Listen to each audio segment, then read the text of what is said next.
My name is George Wasai. I'm the Vice President of Food and Beverage at AT&T Stadium. It's been a long journey to get to where I am today, but it's a journey that is mine. I'm very, very fortunate to be where I am today.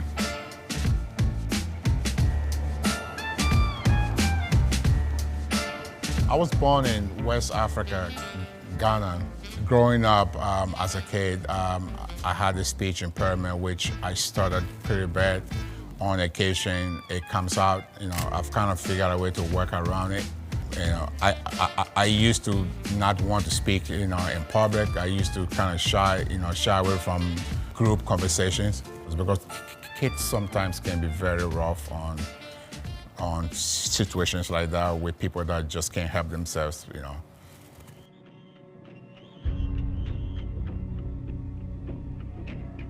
So as a young man, I remember my father working for the first black president of Ghana, Dr. Kwame Nkrumah. To independence. To independence now. My father was his Secret Service. Basically, everywhere that he went, my father was the one that would go and scout the area. In 1966, whilst on a trip to China, Nkrumah was overthrown by a military coup. At some point, there was a coup, and he was overthrown. My father was arrested when we were all young boys, and he was taken to the firing squad, to be killed. I had to be 4 or 5 years old in the house when they took him away. We never thought that we were going to see him again.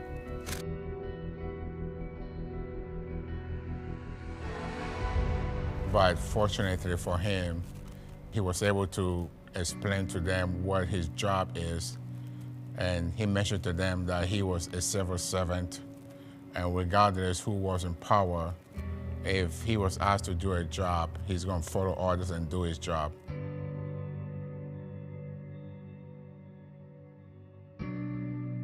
So the leadership that took over respected his point, so they released him and hired him to work for them.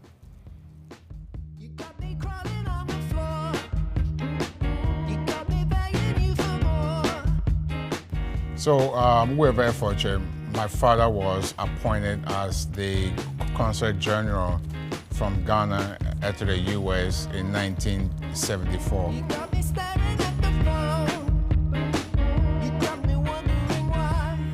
It was a culture shock coming from a third world country and then not going to any other city, but going to New York City, which is huge. But I was able to adapt, pretty fast.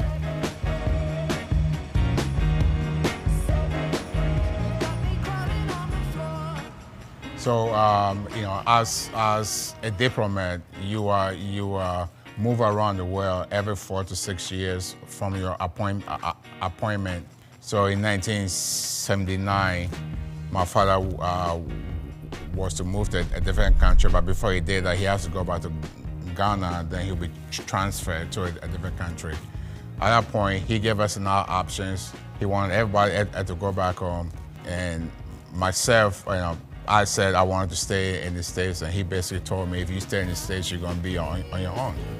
So I took a chance.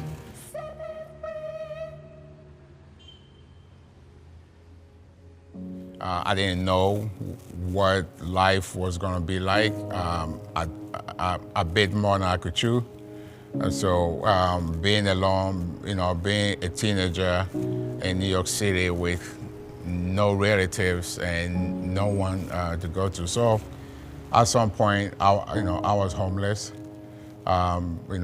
For a few months, I was fortunate to meet a family that kind of took me in and kind of helped guided me.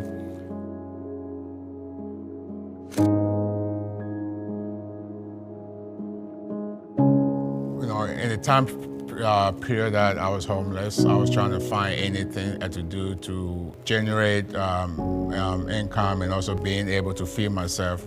Someone told me that if you work in a restaurant, you get to eat for free and you get to take food home. I got a job. I was a cook. I always got leftover food, to take home. I was able to eat as much as, I could with the leftover foods. So that's why it got me into food service.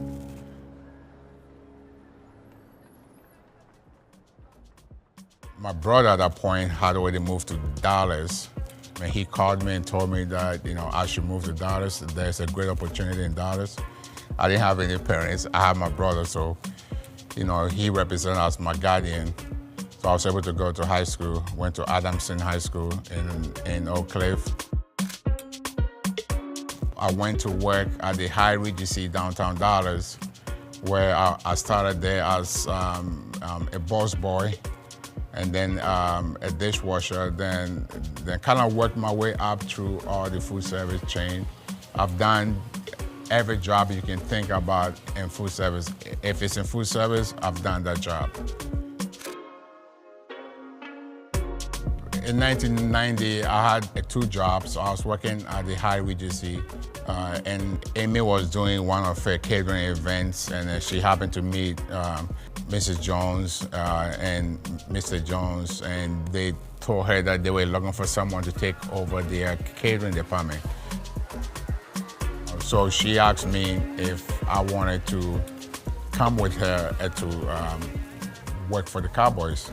At that point, I was married and I had 2 kids, so I was kind of, not take a risk.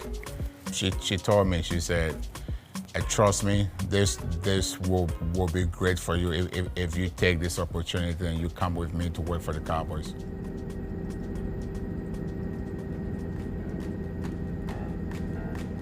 In 2006, the conversation started, about building a new stadium. If we were to build the best stadium in the world, what would it take and what would we want? In order for us to do that, we knew we had to travel around the U.S. and go to the best stadiums that are running the best food service and try and learn from them. And that's what we did.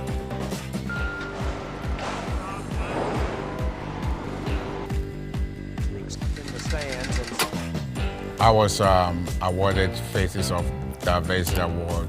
PepsiCo Food Service nominated me as the best food service operator in the country. These are awards that usually goes to chain restaurants. So we were the first sports venue in the country to receive this award. It was great to be recognized for the work. It's not just my award, it's everyone that touches food service at AT&T Stadium that won it.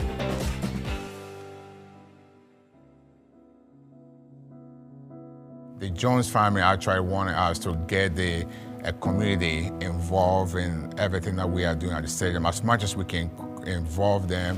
One of the programs that we still do is our Blazing Trade program, where we work closely with people with a disability, from autism, Down syndrome, hearing impaired. We work very closely with them. We have approximately about 50 condiment carts around the building, and these individuals are some of the best employees that you can find. If you are at the stadium at any event and you buy a hot dog and you go get your ketchup or mustard on the condiment cart, those that are putting all those together, keeping it clean, keeping it restocked, are all special need individuals, and they do the best job for us at the stadium.